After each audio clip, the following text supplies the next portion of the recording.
ආයිබෝවන් අම්මල හැමෝටම සාදරයෙන් පිළිගන්නවා SL Family Meals අපේ YouTube නාලිකාවට. හැම අම්මා කෙනෙක්ම ගොඩක් ආසයි තමන්ගේ බබා නුවණැති මතක ශක්තිය හොඳ දක්ෂ දරුවෙක් වෙනවා දකින්න. ඉතින් අම්මලා නිතරම හිතනවා ඒ වගේම නිතරම හොයන දෙයක් තමයි බබාගේ මොළේ වර්ධනයට සහ මතක ශක්තිය වැඩි කරන්න දෙන්න පුළුවන් හොඳම ආහාර මොනවද කියලා. ඉතින් අද අපි කතා කරන්නේ අන්න ඒ වගේ පුංචි කාලේ ඉඳන්ම බබාගේ මොළේ වර්ධනය කරන්න උදව් වන පෝෂණීය ආහාර කිහිපයක් සහ ඒවා නිවැරදිව බබාලට දෙන්නේ කොහොමද කියන එකයි. ඉතින් තවමත් ඔයා අපේ channel එක subscribe කරලා නැත්නම් දැන්ම subscribe කරලා එකතු වෙන්න. මේ වගේ තවත් වටිනා වීඩියෝ ඉදිරියටත් ඔයාලට නරඹන්න පුළුවන්. ඉතින් මේ පෝෂණීය ආහාරය බබාට කවන්න ලේසිම ක්‍රමයක් තමයි මේ වගේ පැණි රස වට්ටක්ක සමග මිශ්‍ර කරන එක. මුලින්ම මම මේ විදිහට පොඩි කෑලි වලට කපාගෙන හොඳින් ස්ටීම් කරගන්නවා. අද අපේ වීඩියෝ එකේ ප්‍රධානම ආහාරය තමයි මේ අපේ රටේ තියෙන ඖෂධීය පැලෑටියක් වන ගොටුකොළ.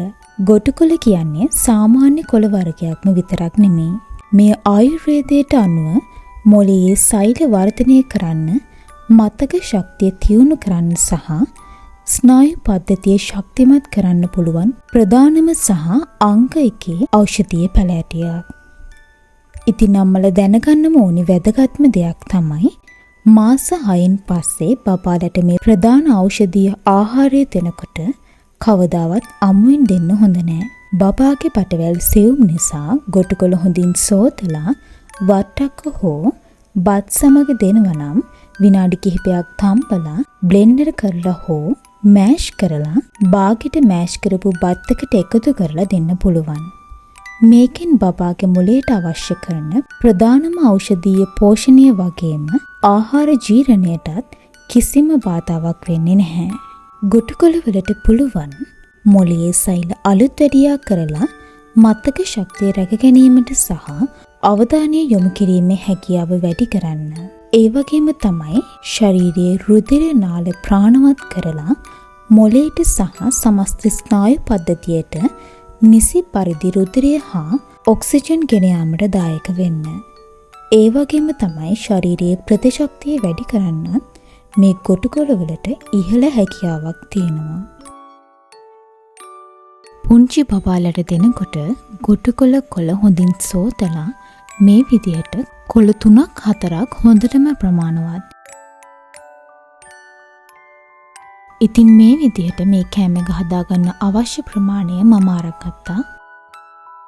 ඊට පස්සේ මම අරන් තියනවා හොඳින් තම්බගත්ත බටර්නට් ස්ක්වෑෂ්. දැන් මම බාගෙට තැම්බීගෙන එනකොට මේ බටර්නට් ස්ක්වෑෂ් ටික ඒකට එකතු කරනවා. ගොටුකොළ වල පෝෂක පදාර්ථ විශේෂයෙන් ජලයේ දියවෙන විටමින් C වැනි පෝෂක පදාර්ථ ගොඩක් වෙලා මේ ගොටුකොළ වතුර තම්බද්දි විනාශ වෙන්න පුළුවන්. ඒක නිසා ගොටුකොළ දළු 3ක් හෝ 4ක් වතුර කුඩා ප්‍රමාණයකට දමා විනාඩි 2ක් වගේ පුංචි කාලයක් ඇතුළත මද ගින්දරේ තඹ ගන්න ඕන. ගොටුකොළ තඹනකොට ගොඩක් වතුර දාලා ඒ වතුර පස්සේ ඉවත දමන්න එපා. ඉතා සුළු වතුර ප්‍රමාණයක් පාවිච්චි කරලා කොළ ටික මෘදු වුණාට පස්සේ ඒ වතුරත් සමගම බත් එකට හෝ වට්ටක්ක පියවරයකට එකතු කරන්න පුළුවන්. එතකොට ජලයට එකතු වුණු පෝෂ්‍ය පදාර්ථ නැවතත් බබාගේ ආහාරයටම ලැබෙනවා.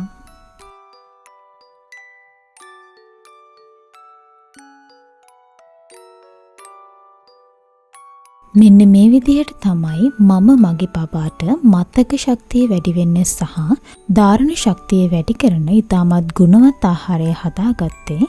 මේක බබාට ආහාර හඳුන්වා දුන්නට පස්සේ මාස 6 සිට බබාට දෙන්න පුළුවන්. ඉතාමත් ලේසියෙන් හදාගන්න පුළුවන් අපේ ගෙවත්තෙන්ම හොයාගන්න පුළුවන් දෙයක්.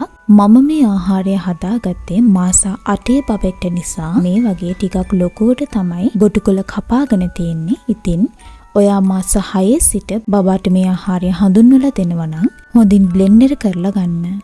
ඒ වගේම තමයි මම මේක බබාගේ බත් එකට එකතු කරද්දිත් මෙන්න මේ විදිහට තමයි හදාගන්නේ.